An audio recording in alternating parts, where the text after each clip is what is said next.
Un cas de décès a été signalé dans la nuit du samedi 8 au dimanche 9 mars 2025 aux environs de 2 h du matin sur la première île limitée quartier d'Ilandos impliquant le gouverneur de la ville de Kinshasa, son excellence Daniel Bumba Lubaki. Selon des sources dignes de foi, le véhicule appartenant au gouverneur Bumba dont les cartes de visite contenant son nom comme directeur général de la société Mango Airlines ont été retrouvées dans le véhicule accidenté. Qu'est-ce qui s'était réellement passé? Le gouverneur Daniel Bumba ou encore son véhicule a percuté un jeune homme la nuit du 8 au dimanche 9 mars 2025 vers 2 h du matin sous une vive allure, sans contrôle, sous l'effet de l'alcool, comme les témoins des personnes qui ont vécu la scène et qui avaient retrouvé dans le véhicule des stupéfiants et boissons alcoolisées à forte dose qui justifient la scène macabre. Falaki soit kota bopona zo petit boulevard asanini a continuer pona bimanini boulevard nini triomphal asanini amata. Mais le monsieur en question a outi na bande boy ya retour. Comment zo komana tellement ezalaki déjà fait vert et puis ezalaki ba air tardif. Ezalaki pe na vitesse à makasi. Moya kanga frère ezalaki te nde a tamponner ndeko na ngai alongwe na bando azalaki azongi na bande de retour oyo ya bande ko sani pona kotela.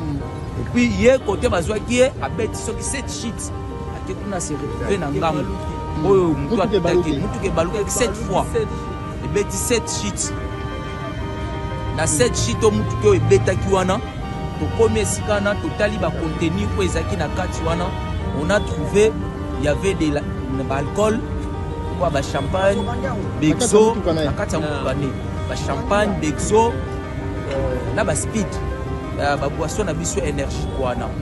La victime Dani Fuelo, âgé de 28 ans, était paisiblement sur sa moto, rentrant chez lui avant que le véhicule du gouverneur Bumba, qui laissera sa bande pour les renverser sans réserve pour mettre fin à sa vie. Le pauvre Dani Fuelo quitte la terre des vivants pendant que les siens avaient encore fort besoin de lui. Selon des sources concordantes, le conducteur qui a renversé le pauvre Dani Fuelo s'est fracturé le bras et blessé au visage et serait probablement le gouverneur lui-même, car depuis cet accident, le premier citoyen de la ville est introuvable et injoignable, zappant toutes les invitations et cérémonie officielle, en commençant par celle de la cérémonie de la rentrée parlementaire à l'Assemblée nationale. Lui, qui est le numéro 1 de la ville, a brillé de son absence et n'était pas même représenté. Et encore depuis cet incident, les conseils des ministres et réunions du conseil provincial de sécurité ne se tiennent plus. Il est fort probable que le gouverneur Bumba est dans l'incapacité de gérer la ville actuellement vu son état de santé. Les proches du gouverneur Bumba, aussitôt informés du drame, se sont arrangés pour effacer les traces de cette scène macabre qui a conduit à la mort du jeune homme Dani Fuelo. Ces personnes dont certains noms ont été découverts, il s'agit donc de M.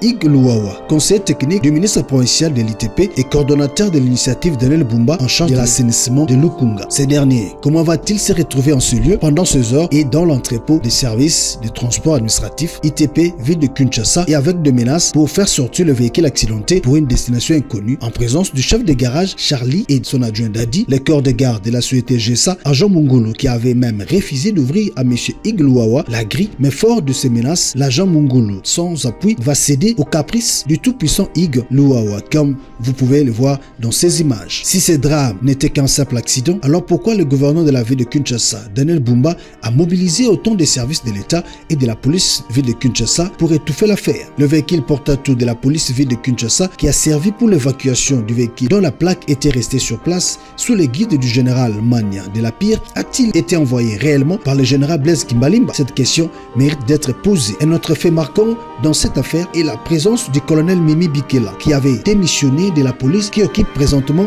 le poste de conseiller spécial en matière de sécurité du gouverneur Bumba, se donne le luxe de se pointer à la famille de l'illustre disparu en qualité de colonel alors qu'elle n'est le plus, pour, selon nos informations, faire taire la famille endeuillée. Le gouverneur Bumba serait blessé au visage et fracturé, aurait été d'abord pris en charge à l'hôpital HJ puis transféré aux cliniques Galima. Doit malgré cela répondre de ses actes devant les instances judiciaires du pays pour mort d'homme. Lui, en tant que responsable, ne devrait pas étouffer ou effacer les traces d'une si grande affaire qui a coûté la vie à un jeune homme innocent. Nous en appelons donc au vice-premier ministre, ministre de l'Intérieur, son excellence Jacques Chabani, de se saisir du dossier pour faire la lumière quant à ceux. Au chef de l'État, si possible, de désigner un intérimaire pour éviter un vide juridique à la tête de la ville de Kinshasa, car la ville est pour le moment ingouvernée. Nous prions donc pour son rétablissement, mais en attendant que les autorités prennent des dispositions qui s'imposent face à cette situation et que justice soit faite pour le fait Dani Fuelo.